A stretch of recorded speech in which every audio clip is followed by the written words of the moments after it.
Bismillahirrahmanirrahim.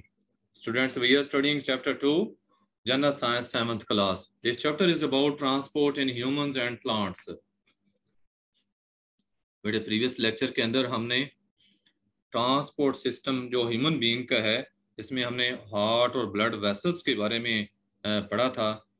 Heart की structure पहले lesson में पढ़ी, उसके डिफरेंट पार्ट्स को डिस्कस किया, हार्ट की वर्किंग कैसे होती है उसको देखा, ब्लड सर्कुलेशन जो है उसको स्टडी किया।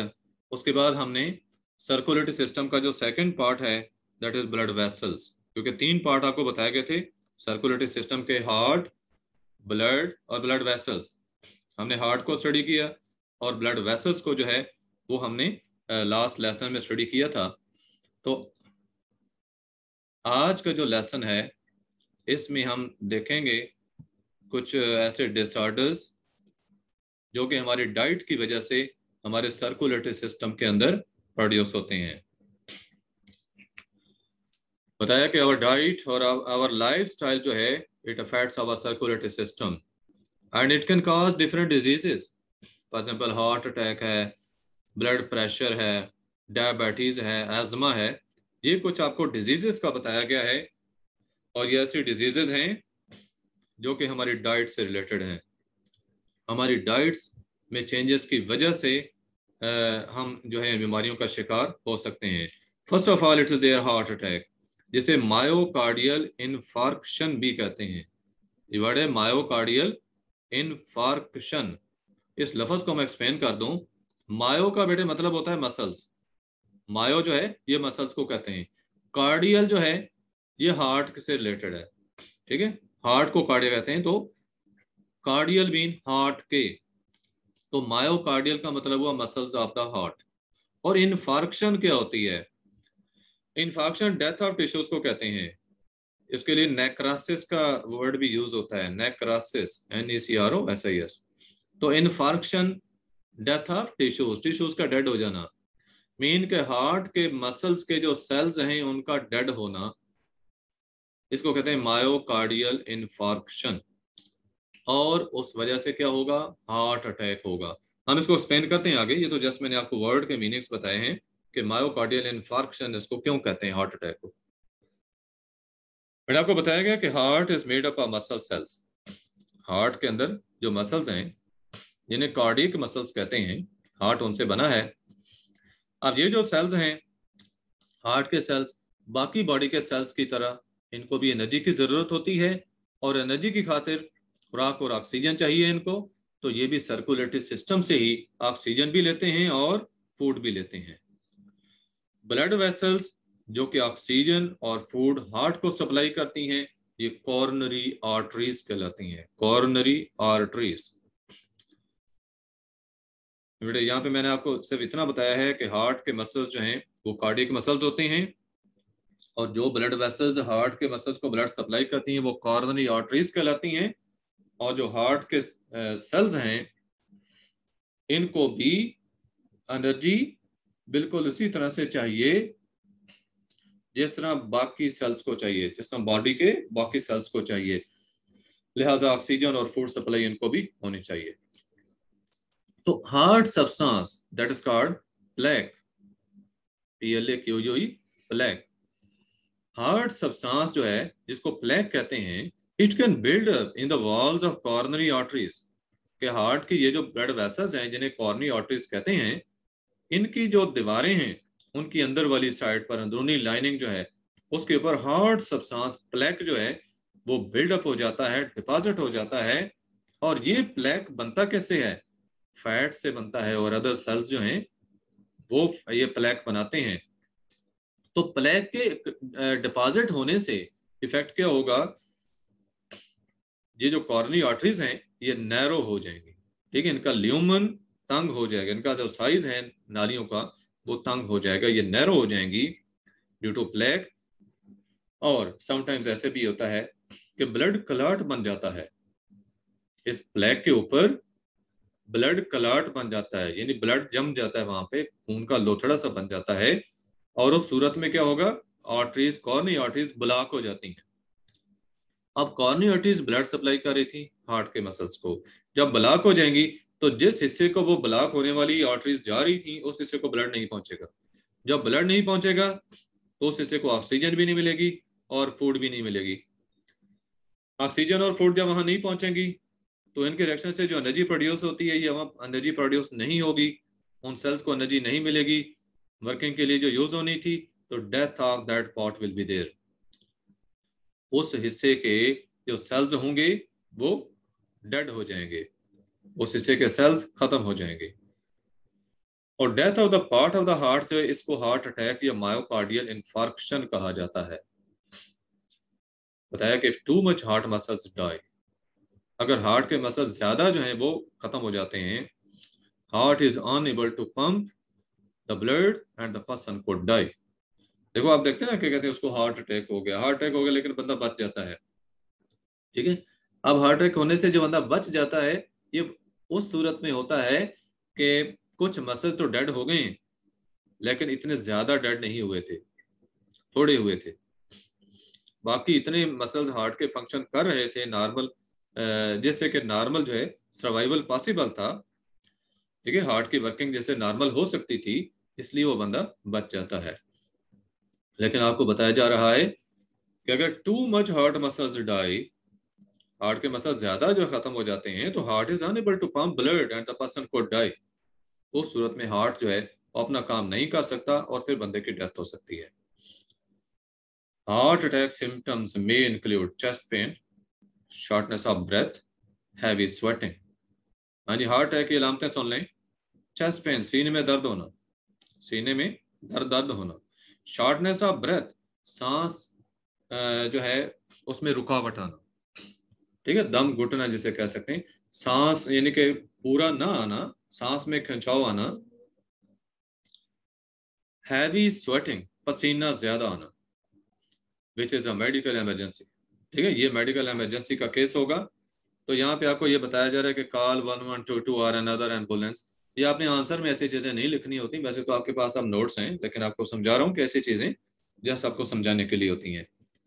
कि लाजिम बात है कि जब ऐसा कोई केस आया है तो आप तो कुछ नहीं कर सकते ना, तो आप किसी कंसर्न पर्सन को बुलाएंगे। अब 1122 क्या है, गाड़ी ने तो नहीं इलाज करना, गाड़ी में कुछ बंदे ही आएंगे ना जो इस चीज से जो है वो फेमिलियर होंगे। ठीक है, उसकी ट्रीटमेंट वगैरह आपको जो है वो फर्स्ट एड प्रोवाइड कर सकते हैं या आपको हॉस्पिटल पहुंचा सकते हैं। अच्छा, अवॉइड हार्ट डिजीजेस, कैसे अवॉइड कर सकते हैं? You are to act upon the following tips and you can avoid heart diseases. Heart और ब्लड वेसल्स आपकी हेल्दी रह सकती हैं। पहले बताया, take foods high in fibre and low in fat. ऐसी खुराक यूज करें जिसमें फाइबर ज्यादा हो और फैट्स थोड़े हों। Number two, take regular exercise to increase blood circulation throughout your body. Body में सर्कुलेशन को बढ़ाने के लिए क्या करें? बाकायदगी से एक्सरसाइज करें। फिर बताया, डोंट स्मोक, स्मोकिंग ना करें, स्मोकिंग ना करें। Smoking can increase your blood pressure, smoking से ब्लड प्रेशर बढ़ सकता है, और जब ब्लड प्रेशर बढ़ेगा तो इसे हार्ट अटैक भी हो सकता है और स्ट्रोक भी हो सकता है। स्ट्रोक क्या होता है? ये ब्रेन का डिसऑर्डर होता है जिसमें ब्रेन की जो ब्लड वेसल्स हैं वो डैमेज हो जाती हैं, बस्ट कर जाती हैं। बेटे, दूसरा डिसऑर्डर आपको बताया जा रहा है हाई ब्लड प्रेशर का। अभी जो ब्लड प्रेशर की बात चली थी इसको हम करते हैं डिस्कस। इससे पहले आपको चीज पूछना चाहते हैं यहाँ तो पूछ सकते हैं। Any student with any person? बेटे फौरन रिस्पॉन्ड किया करें। सर, हाँ जी फिर हार्ट अटैक में अगर स्वेट आए, फिर स्वेट आना तो अच्छी बात नहीं होती। बेटे, स्वेट बहुत ज्यादा आना, बहुत ज्यादा स्वेट आना। ठीक है, वैसे देखो ना, गर्मी है, गर्मी की सूरत में पसीने का आना, उसका एक बेटे एक मिनट से स्वेट को मैं एक्सप्लेन कर लूँ। आपको गर्मी की वजह से पसीना आ रहा है, आपको एक्सरसाइज वगैरह कर रहे हैं उस वजह से पसीना आ रहा है, तो ये एक लॉजिक बनती है कि आपके जिस्म में हीट प्रोड्यूस हुई और उस हीट को रिड्यूस करने के लिए पसीना आ रहा है। एक नेचुरल मैकेनिज्म है, उससे आपका टेम्परेचर जो है बॉडी का वो नॉर्मल रहता है, हीट रिड्यूस हो जाती है। सर, लेकिन अगर आप नॉर्मल स्टेट में बैठे हैं, कोई एक्सरसाइज वगैरह नहीं हो रही, तो उस सूरत में जो है पसीना अगर आ रहा है तो ये डिसऑर्डर होता है। हाँ जी बेटे, पूछें क्वेश्चन। सर अगर जब हार्ट अटैक में चेस्ट में पेन होती है सर वो हाँ जी नॉर्मल होती है कि बेटे, हार्ट जैसे अटैक में आम होती है बेटे वैसे मैं आपको बताता हूँ, जो पेन महसूस करते हैं ना आप, चेस्ट में पेन महसूस करें, तो ये हर दफा हार्ट की वजह से नहीं होती। या आपके जो इंटरकोस्टल मसल्स हैं उन मसल्स का पेन भी हो सकता है, इसलिए जो आपने परेशान नहीं होना कि तो हार्ट में पेन होना शुरू होगी, पता नहीं क्या हो रहा है। तो ये मसल्स की ज्यादातर पेन होती है, इसकी रिब्स के मसल्स की। तो कभी कभी हमारी मसल्स पुल भी कर जाती है ना। हाँ जी, कर जाते हैं। तो बेटे हार्ट अटैक के केस में हार्ट के मसल्स को जब ऑक्सीजन नहीं पहुंचती तो उस सूरत में उसके जो सेल्स होते हैं वो डेड हो जाते हैं, जिसे मायोकार्डियल इन्फार्क्शन कहते हैं। और पसीना याद रखें कि पसीना जब नॉर्मल स्टेट में आपको बहुत ज्यादा पसीना आना शुरू हो जाए, कि आप पंखे के नीचे बैठे हैं, एसी में बैठे हैं, फिर भी पसीना आ रहा है, कोई आपने एक्टिविटी हार्ड वगैरह एक्सरसाइज भी नहीं की, तो ये ऐसे केसेस हैं, ऐसे कि आपको कोई ना कोई प्रॉब्लम है जिस वजह से आपको पसीना आ रहा है। हाँ जी, कोई और क्वेश्चन है?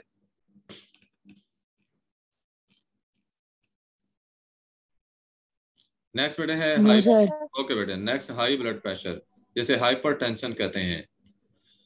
हाई ब्लड प्रेशर बताएं कि it's the disorder of circulatory system. Blood pressure क्या है? It is the force that is exerted by blood against the vessels of blood, यानी जो ब्लड वेसल्स हैं उनकी दीवारों के अगेंस्ट जो ब्लड फोर्स लगाता है उसे ब्लड प्रेशर कहा जाता है। अगर ये ब्लड प्रेशर जो है 120/80 है तो ये नॉर्मल वैल्यू कंसिडर होती है, लेकिन अगर इस वैल्यू से ज्यादा ब्लड प्रेशर हो जाता है तो कुछ रेंज में तो एक्सेप्टेबल होता है। याद रखें 140/90 140/90 तक अगर एक्सीड करके जाता है तो ये इतनी वेरिएशन एक्सेप्टेबल होती है, लेकिन अगर उससे भी ज्यादा हो जाए तो ये हाइपरटेंशन काउंट होता है। Increase blood pressure blood vessels को डैमेज कर सकता है। अब ब्लड वेसल्स हार्ट की डैमेज हो सकती हैं या ब्रेन की डैमेज हो सकती हैं। ब्रेन की डैमेज होगी तो उस सूरत में ब्रेन स्ट्रोक होगा, ठीक है। हार्ट का जो है प्रॉब्लम बनता है, हार्ट अटैक हो सकता है, किडनीज फेलियर हो सकता है, किडनीज डैमेज हो सकते हैं।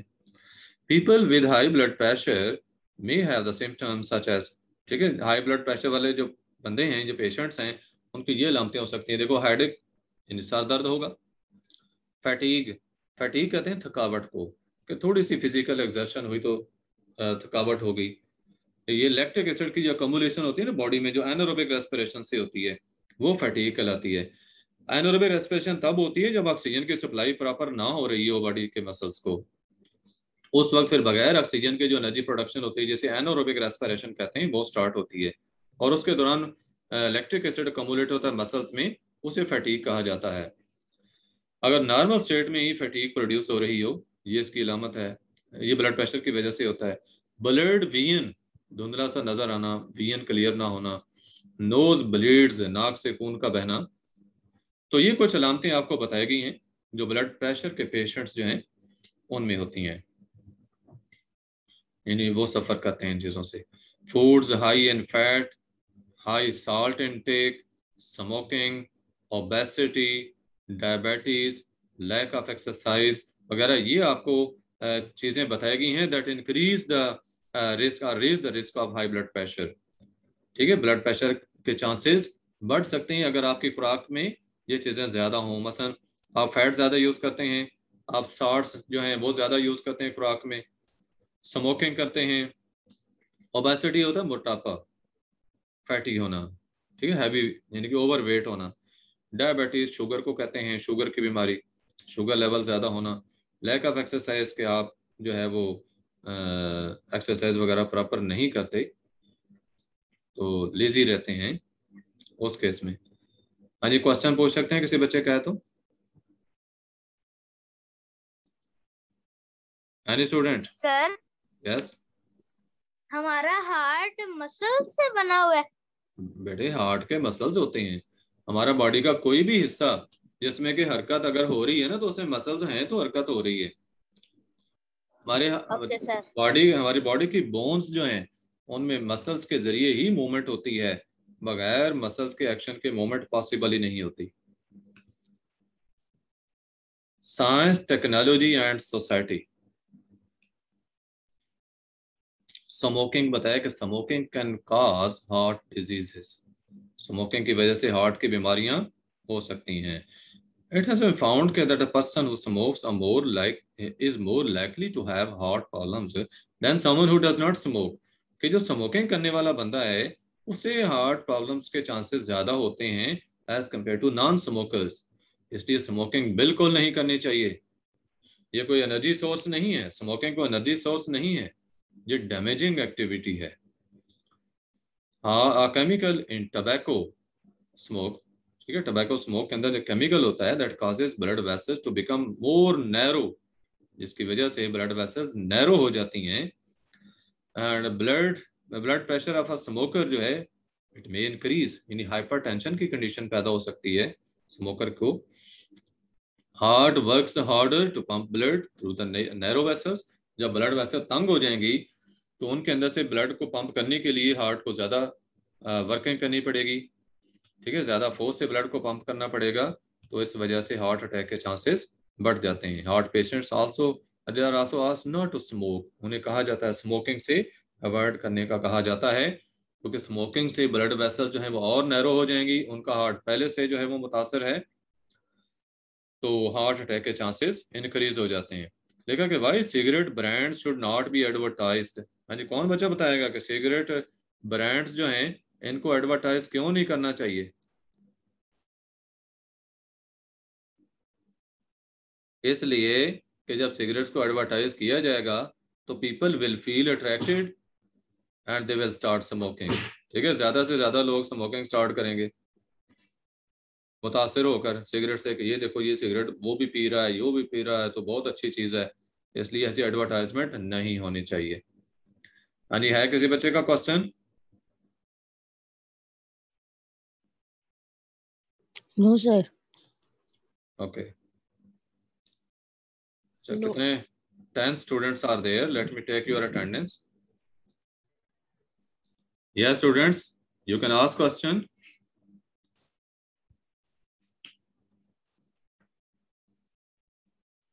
क्वेश्चन किस बच्चे ने पूछना था, जल्दी कर लें। सर मंसूर। मंसूर बेटे आप पूछे ना, बोल नहीं रहे आप। सर अगर हार्ट में प्रॉब्लम हो कुछ ठीक है, तो उसका कैसे पता लगता है कि क्या हुआ? कैसे पता लगता है कि क्या हो गया है? देखिए मैंने आपको कुछ अलामतें बताई हैं। अगर ये अलामतें महसूस हो रही हूँ, अच्छा चेस्ट पेन आपको महसूस हो रही है, आपको पसीना वगैरह आ रहा है, ठीक है, ये चीज़ें देखें ना, ये आपको जो यहाँ पे बताई गई थी, स्वेटिंग आपको ज़्यादा हो रही है, सांस में दुश्वारी आ रही है, ठीक है, ऐसे ऐसी अलामतें अगर आप महसूस करें तो ये हार्ट से रिलेटेड हो सकती हैं। ऐसे केसेस में आपने क्या करना है, आपने डॉक्टर से कंसल्ट करना है। यहाँ पे आपको लिखा ना 1122 कॉल करें अंदर एम्बुलेंस, मीन कि आपने डॉक्टर्स को कंसल्ट करना है, डॉक्टर ही फिर आपको बेटर गाइड कर सकते हैं। हाँ जी, और को क्वेश्चन किसी बच्चे का? सर अगर blood pressure, sir blood pressure का पता किस तरह चलता है कि हाई है कि लो है? और सर हाई होने पे तबीयत खराब होती है कि लो होने पे? हाई होने पे भी लो होने पे, दोनों केसेस में, ठीक है। अगर ब्लड सर प्रेशर मतलब कम है तो प्रॉपर सप्लाई नहीं हो पा रही होती, ठीक है, हाँ, प्रॉपर सप्लाई जो है वो हार्ट ऑक्सीजन की, फूड की जो है वो नहीं हो पाएगी, और उस केस में भी प्रॉब्लम्स पैदा हो सकते हैं। और हाई ब्लड प्रेशर की सूरत में हार्ट या ब्रेन जो है ये अफेक्ट हो सकते हैं, इवन किडनीज जो है वो डैमेज हो सकते हैं। हाँ जी, कोई और क्वेश्चन? सर इनहेलर क्यों इस्तेमाल करते हैं? क्या चीज? सर इनहेलर जो हाँ जी, वो इनहेलर क्यों यूज करते हैं? अरे ब्लड प्रेशर की सूरत में आपको बताया गया है ना कि जब ब्लड वेसल्स जो हैं वो नैरो हो जाती हैं, या उनकी जो वॉल्स हैं वो हार्ड हो जाती हैं, इलास्टिक नहीं रहती, तो उस केस में हार्ट को ज्यादा फोर्स लगानी पड़ती है ब्लड पंप करने की खातिर, यानी ब्लड प्रेशर जो है उस वक्त बढ़ता है। और ये जो इनहेलर होता है ये क्या करता है, ये इनहेलर ब्लड वेसल्स को जो है उसकी हार्डनेस को कम करता है, ठीक है, ब्लड वेसल्स जो हैं उनकी हार्डनेस कम होती है, जिस वजह से वो यानी कि रिलैक्स होती हैं ब्लड वेसल जो हैं, तो ब्लड प्रेशर के चांसेस कम हो जाते हैं, यानी प्रेशर रिड्यूस हो जाएगा। क्योंकि ना वेसल्स हार्ड हुई थी, तो इसकी वजह से क्या होगा, उनकी हार्डनेस रिड्यूस हो जाएगी। हाँ जी, और कोई क्वेश्चन? No sir. हमने हार्ट अटैक यानी मायोकार्डियल इन्फार्क्शन, ये वर्ड क्या है, मायोकार्डियल इन्फार्क्शन, जिसको मैं एक्सप्लेन कर चुका हूं कि मायो मसल्स को कहते हैं, कार्डियल मीन हार्ट, हार्ट के मसल्स हैं, तो इन्फार्क्शन कहते हैं टिश्यूज की डेथ को, हार्ट के टिश्यूज जो हैं, सेल्स जो हैं, उनका डेड हो जाना। तो इसके बाद बेटे नेक्स्ट है डायबिटीज। डायबिटीज जो है डिजीज है in which person has high blood sugar, ठीक है, शुगर का लेवल बढ़ जाता है बिकॉज हिज हर बॉडी जो है does not produce enough insulin. Insulin ये पैंक्रियाज प्रोड्यूस करता है, ये पैंक्रियाज जो आप देख रहे हैं ये इंसुलिन प्रोड्यूस करता है, लेकिन अगर इंसुलिन की प्रोडक्शन प्रॉपर ना हो तो उस केस में शुगर की बीमारी होती है कि ब्लड के अंदर शुगर का लेवल बढ़ जाता है। इंसुलिन का बताया कि ये केमिकल है जो पैंक्रियाज प्रोड्यूस करता है, और ये इंसुलिन हेल्प करता है to decrease blood sugar level. Without insulin person develops diabetes, यानी शुगर की बीमारी हो जाती है। Loss of weight, frequent urination, excessive thirst and hunger, ये कुछ सिम्टम्स आपको बताई गई हैं डायबिटीज की। लॉस ऑफ वेट यानी वजन कम हो जाना, फ्रीक्वेंट यूरिनेशन बार बार पेशाब का आना, एक्सेसिव थर्स्ट प्यास शदीद लगना, ठीक है, ज्यादा से ज्यादा प्यास लगना, एंड हंगर और भूख काफी महसूस होना, ये अलामतें हैं इसकी शुगर की। If the patient does not control the level of blood sugar, he or she may be at the risk of loss of eyesight and hearing, heart attack, gum disease, kidney disorder। ठीक है, अगर sugar को control नहीं किया जाता तो sugar patient जो है उसको ये प्रॉब्लम्स हो सकते हैं, उसकी साइट जो है वो खराब हो सकती है, ये विजन, नज़र की खराबी उसकी हो सकती है, हियरिंग यानी उसकी जो समात है वो अफेक्ट हो सकती है, हार्ट अटैक के चांसेस हो सकते हैं, गम डिजीज मसूड़ों की बीमारियां, और ये किडनी डिसऑर्डर यानी गुर्दे जो हैं वो भी खराब हो सकते हैं, गुर्दों की खराबी भी हो सकती है शुगर की वजह से। Person can control his her blood sugar level by taking medicine, eating proper diet and taking exercise.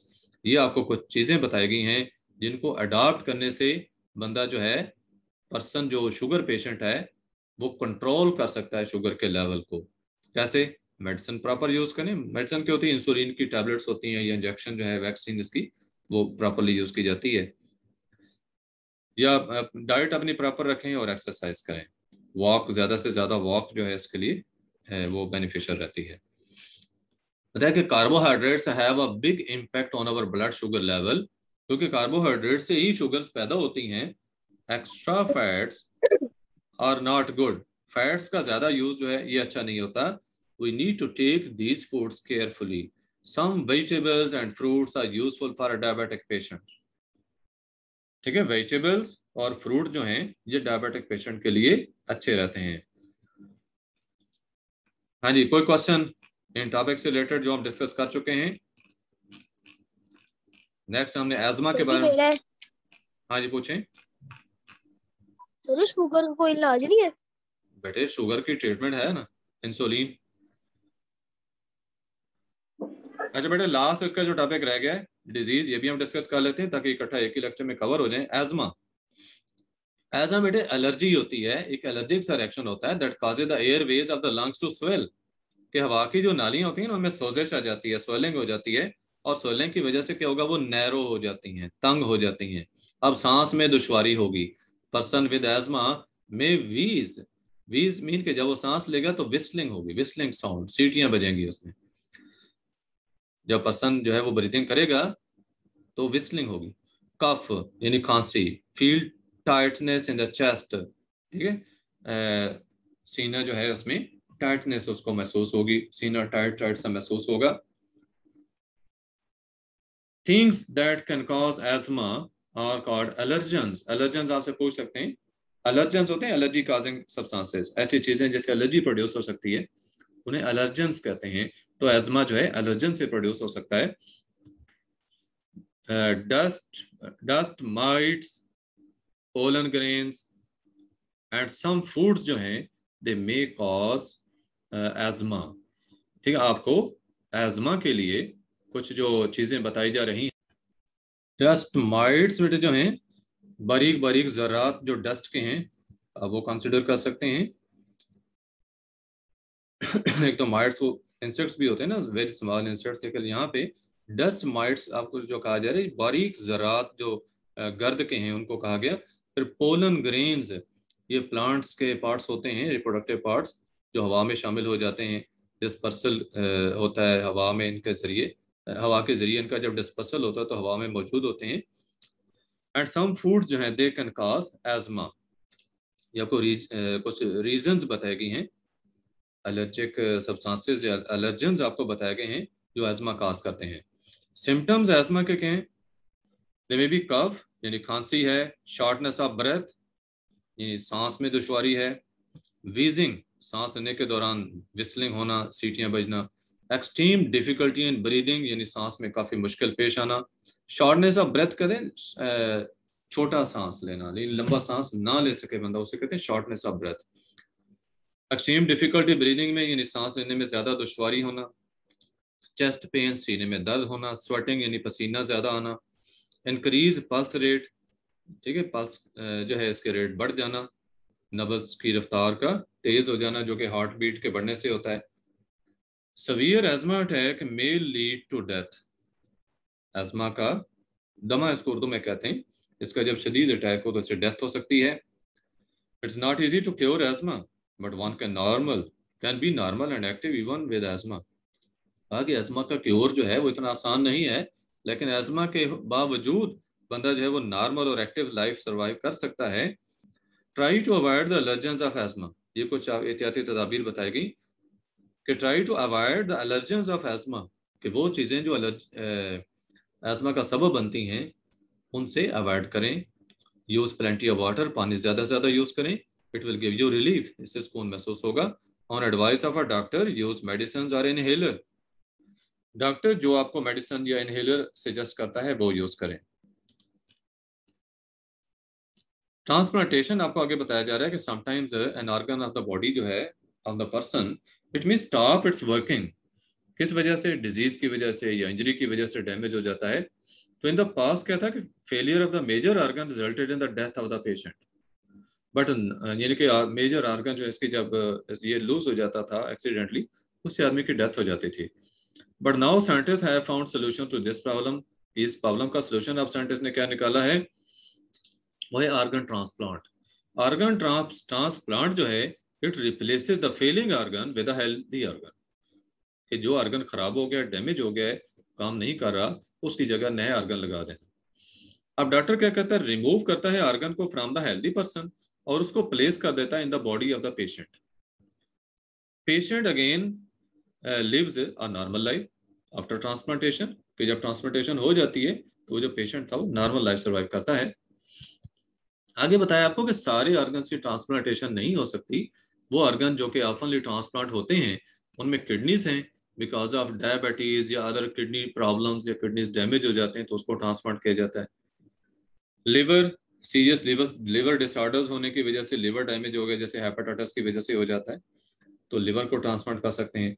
Heart को ट्रांसप्लांट करते हैं, हार्ट फेलियर की वजह से अगर हार्ट जो है वो डैमेज हो गया था तो हार्ट को ट्रांसप्लांट करते हैं। पैंक्रियास डायबिटीज की वजह से डैमेज हो जाए तो यानी कि डायबिटिक पेशेंट का जो पैंक्रियास है वो हार्मोन वगैरह पैदा नहीं कर रहा होता, जिस वजह से डायबिटीज की डिजीज होती है, तो पैंक्रियास को ट्रांसप्लांट कर सकते हैं, शुगर की डिजीज का इलाज हो जाएगा।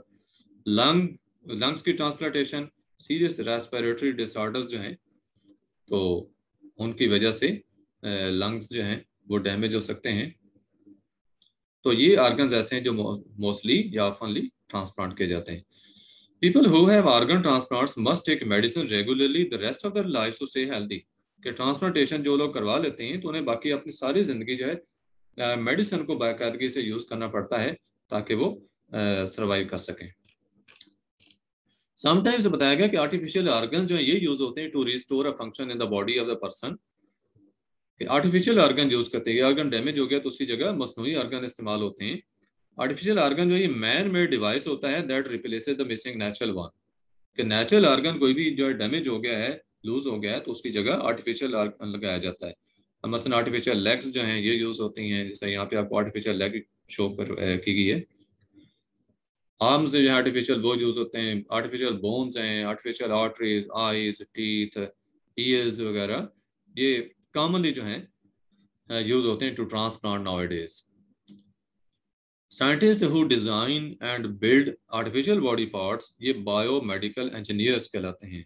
अगर पूछा जाए कि हु आर बायोमेडिकल इंजीनियर्स, दो scientist who design and build artificial body parts are called biomedical engineers. Okay, students, it was our today's lesson. Tomorrow, inshallah, we shall move to our next lesson, that is transportation in plants. We wind up our today's lesson. Okay, Allah Hafiz.